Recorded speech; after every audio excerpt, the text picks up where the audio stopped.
Winter on the open plains was not a season. It was a force, a test, a silent challenger that only the stubborn dared to face.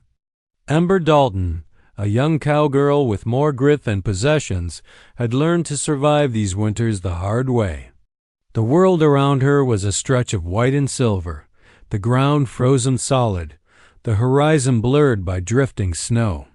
Yet there she was, riding her old but loyal mare sage through the biting wind like someone who had nowhere else to be and no one else to depend on. Ember wasn't wandering for adventure. She was searching for firewood. Her supplies had run dangerously low, and with the storm creeping in from the west, she had no choice but to venture farther than usual. Her small cabin, half broken, patched with whatever spare boards she could find, barely held warmth even on good days. On nights like this, the inside felt almost as cold as the world outside. She couldn't let the fire die, not if she wanted to make it through the week.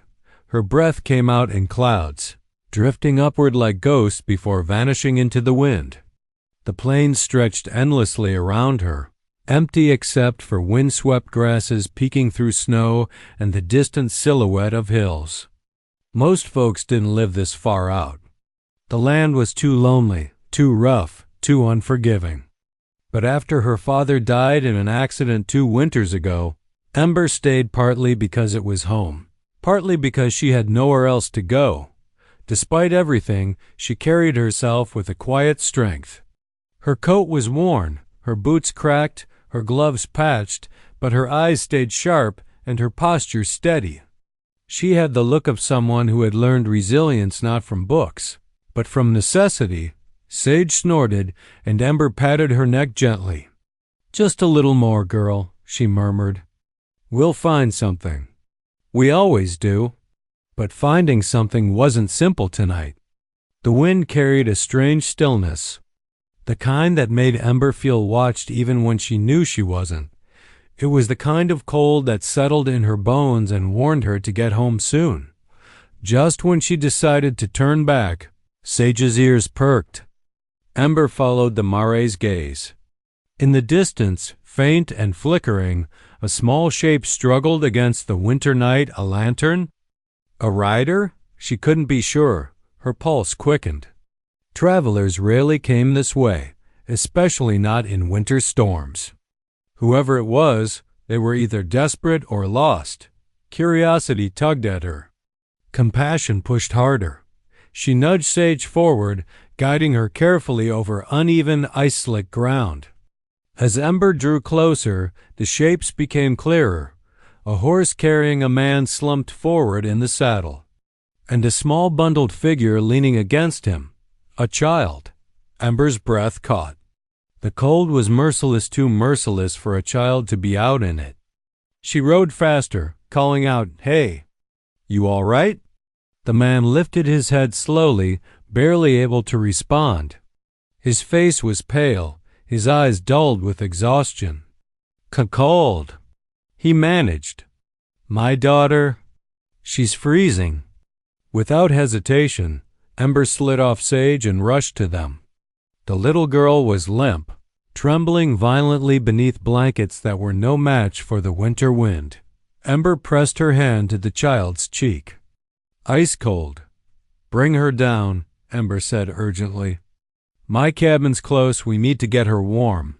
The man nodded, too weak to argue. In that moment, Ember didn't feel like a lone cowgirl on a forgotten stretch of land. She felt like the only chance these strangers had, and though she didn't know it yet, this simple act of compassion, this decision to share her fire would change her life in ways the winter winds could never erase. The wind howled like a wounded beast as Ember Dalton pushed open the door of her small cabin, ushering the strangers inside. The moment the warmth from her half-dying fire touched them, the little girl let out a weak whimper, proof she was still fighting. Ember hurried to feed the flames, tossing in the last 2 logs she had saved for the night. They hissed, crackled, then roared to life, filling the cramped cabin with a soft golden glow. "Lay her here," Ember instructed, motioning to a pile of blankets near the hearth. The man, far too weary to hide his shaking, set his daughter down gently. He then collapsed onto the floor beside her, breath unsteady, as if simply entering a warm place had drained the last of his strength. Ember knelt by the child. She couldn't have been more than 8 or 9. Pale cheeks, blue lips, trembling hands. Ember wrapped her in every spare blanket she had, rubbing her arms and whispering softly, "Stay with me, sweetheart. You're safe now. You're warm." Her voice carried a steadiness she didn't feel. Inside, Ember was terrified. The storm outside was growing worse, the woodpile was practically empty, and now she had 2 strangers relying on her. But something about the girl's fragile breaths and the desperation she'd seen in her father's eyes made Ember push aside her fear. "Ma'am." The man rasped, trying to sit up. He was young, maybe not much older than 30. His coat was fine but soaked, his boots quality but worn from long travel. "Thank you. We were caught in the storm. You don't have to explain anything right now." Ember handed him a mug of warm water. "Drink and tell me your name." He hesitated only a moment. "Silas." Then, glancing at the little girl, "And this is Lila." Ember nodded. "I'm Ember." Silas thanked her again, though the word came out rough, as if he wasn't used to asking for help.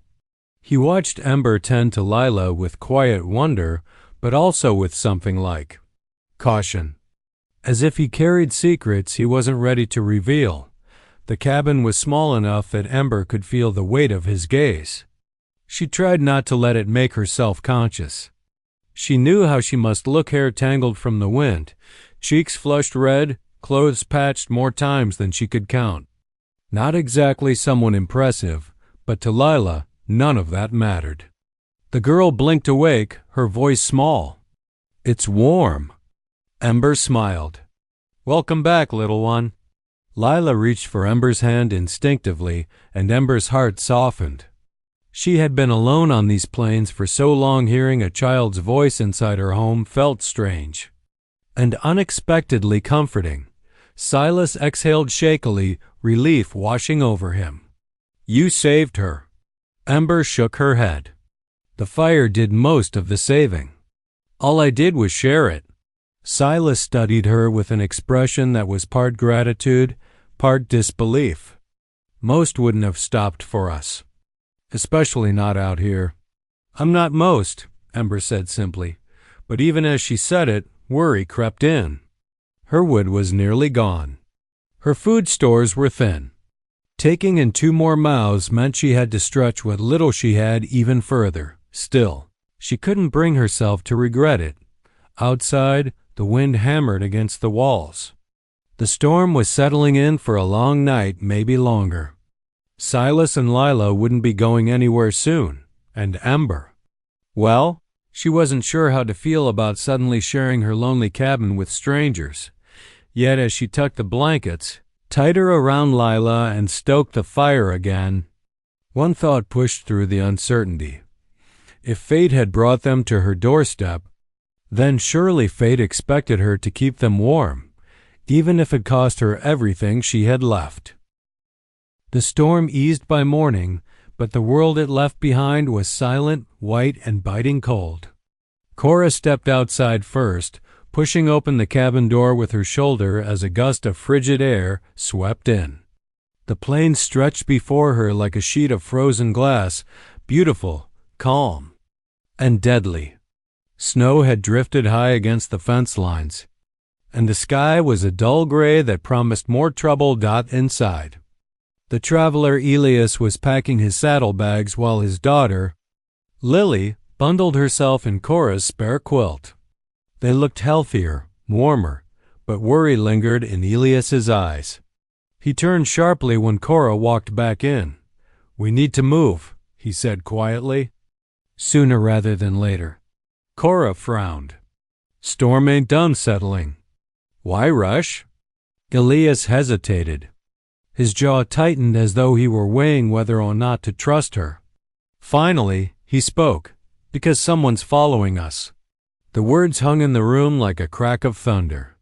Lily's small hands clutched the quilt tighter.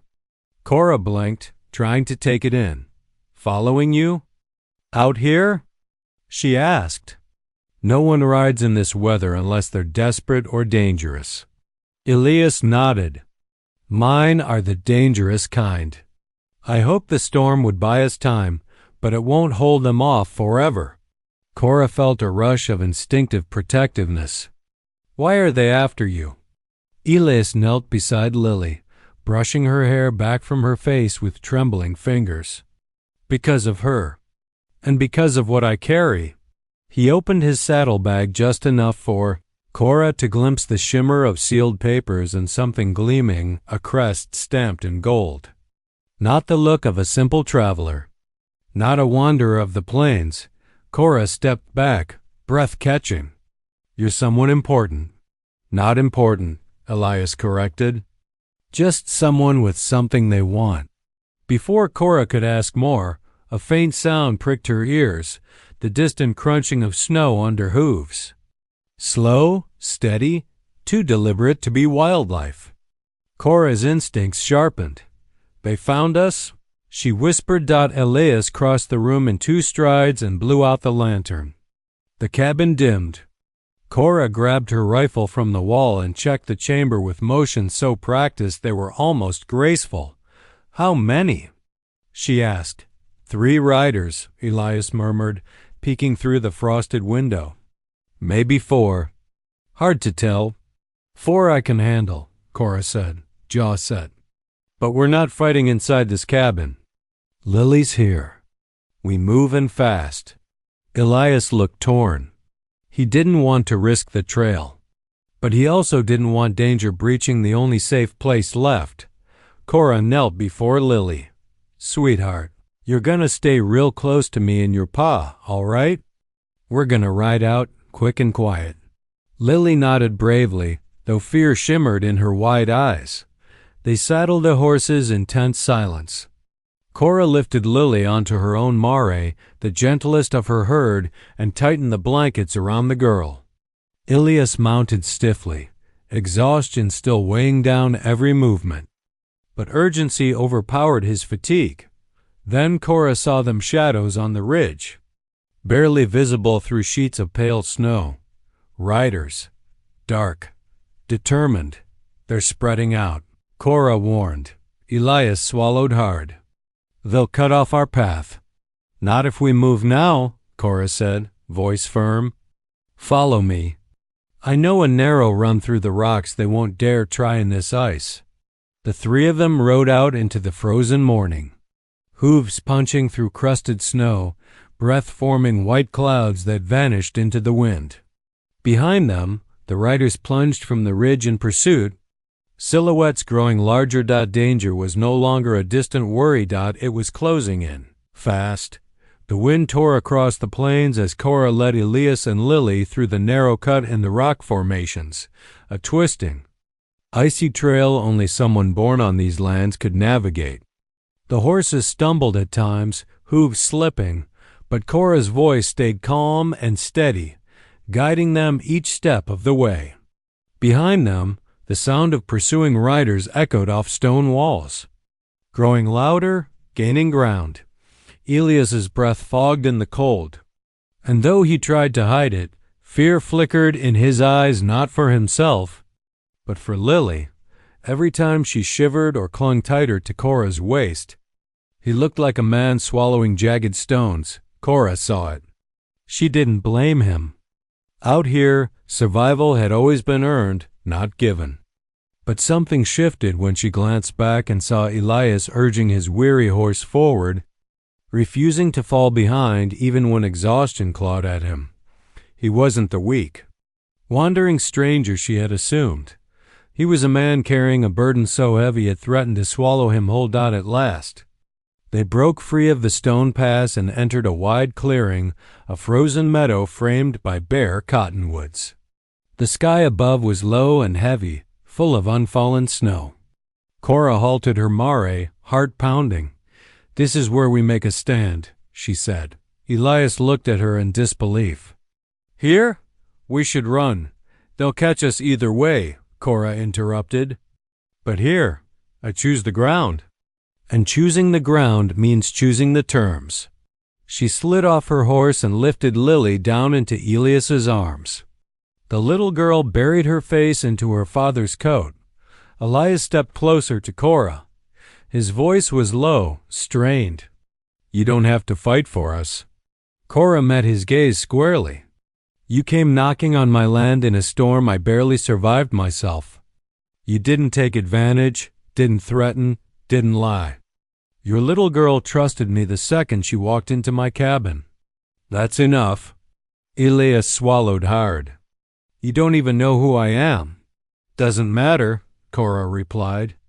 I know who those men are. And I know what they'll do if they reach you. The hoofbeats thundered into the clearing.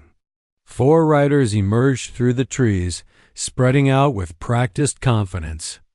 Their leader, a tall man with a scar running down his cheek, looked at Cora with a sneer.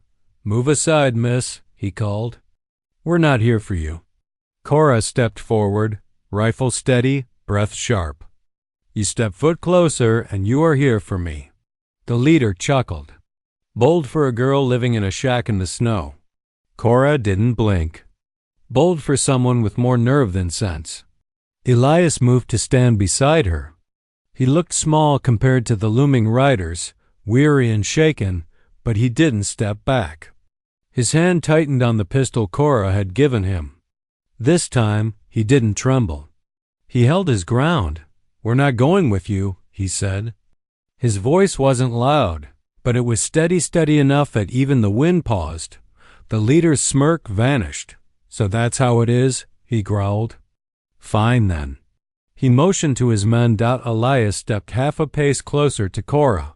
For Lily, he whispered. Cora nodded. For all of us. The riders spurred forward.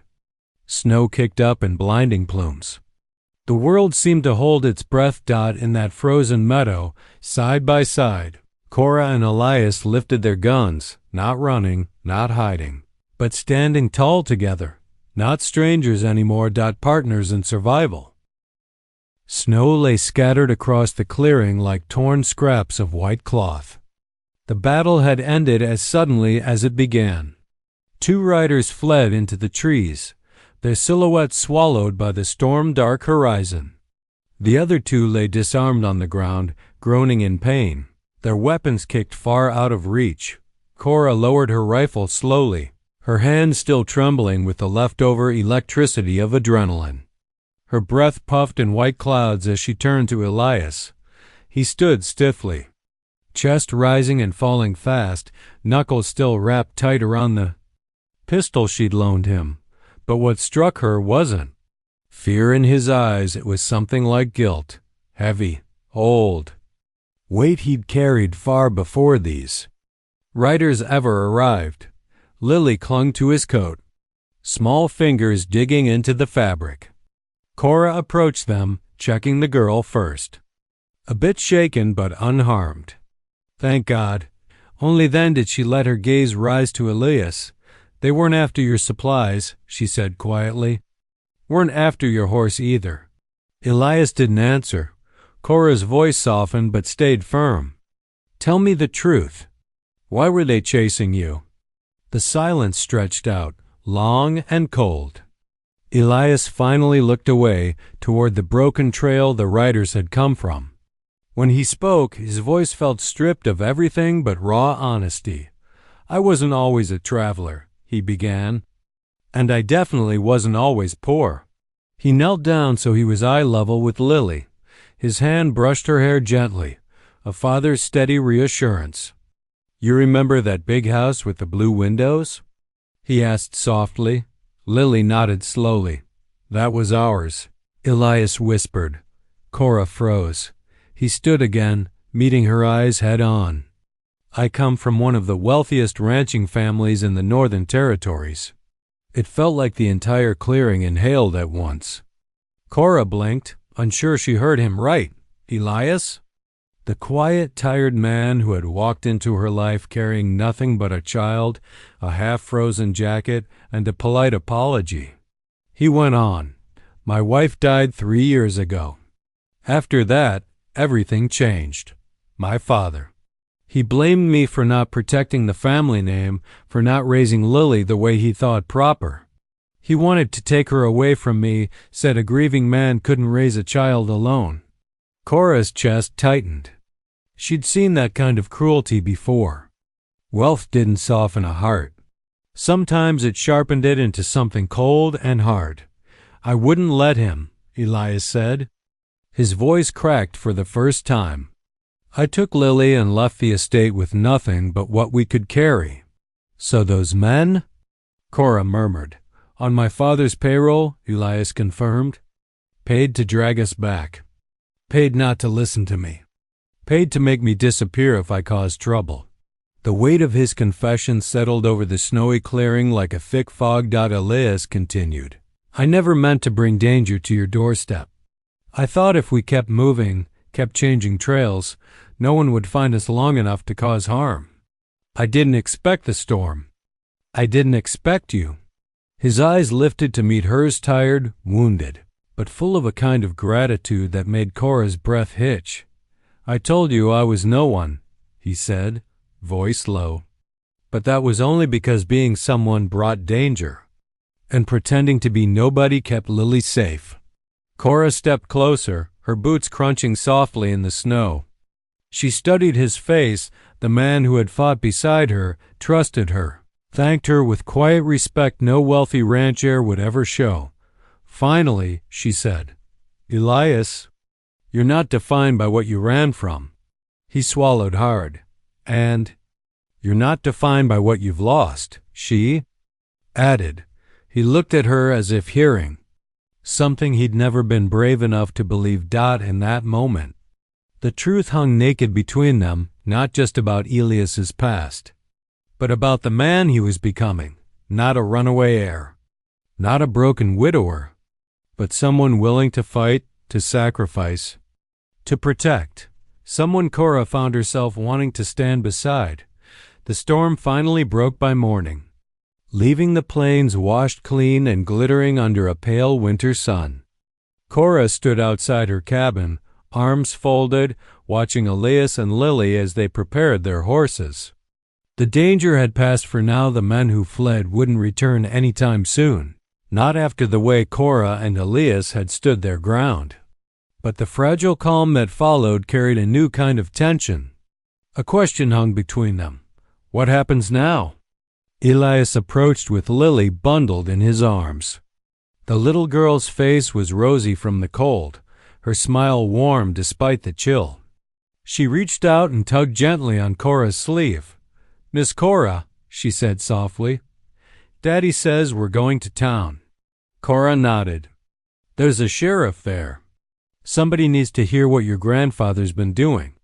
Elias winced, not at the idea, but at the weight of it. For a long moment, he just looked at Cora, really looked at her. At the woman who had given shelter, shared her fire, risked her life for two strangers she barely knew. "I don't know how to thank you," he said finally. Cora shrugged, though her chest warmed at the sincerity in his voice. "You don't owe me anything. I did what anyone with a beating heart would have done." Elias stepped closer, lowering his voice so only she could hear. "No, you did far more than that." He reached into his coat and pulled out a folded document, edges worn, sealed with a crest Cora didn't recognize. "This is a deed," he said quietly, "to the Harding North pastures. 600 acres of good grazing land untouched by my father's operations. I'm the rightful owner, and I want you to have it." Cora's breath caught. She stepped back instinctively. "Elias, no. I can't take land from you. I'm barely getting by as it is. How would I manage a whole 600 acres? You already manage more than most ranchers I know," he said. "You survive alone, in winters that break stronger people. You stood against armed men with nothing but your grit and a rifle." He hesitated, voice softening. You protected my daughter as if she were your own. Cora felt something stir deep inside: pride, fear, disbelief. Hope. What's the catch? She asked softly. No catch. Elias's smile was tired but real. Just gratitude. And maybe, his voice faltered, then steadied. Maybe a chance to stay near someone who reminds me what strength really looks like. Her heart swayed like grass in a sudden wind, but she wasn't someone who took charity lightly. She lifted her chin. I won't accept your land. I don't want payment for kindness. Elias shook his head gently. Then think of it not as payment, but partnership. Cora blinked. Partnership? You know these lands better than any map. You understand the winters, the predators, the soil, the rivers. I have resources. You have skill. Together. He gestured toward the open plains, golden under the morning light. We could build something worth more than any fortune. Cora looked out at the horizon, at the land she'd fought to survive on, at the plains she'd once thought she'd die on. The idea of a life shared, of work shared, burdens shared, felt like staring into a future she'd never dared imagine. Lily reached out and slipped her small hand into Cora's. I want to stay, the girl whispered. Cora's eyes softened. She knelt to meet Lily's gaze. And why's that, little bird? But because you feel like home. The words shattered the last of Cora's defenses. When she stood again, she looked at Elias with new clarity. Partnership, huh? She murmured. We can try that. Elias breathed out, relief and something deeper shining in his eyes. A fortune had been repaid, but not with land, or gold, or legacy. With trust, with loyalty, with the beginning of something tender and unspoken. Something greater.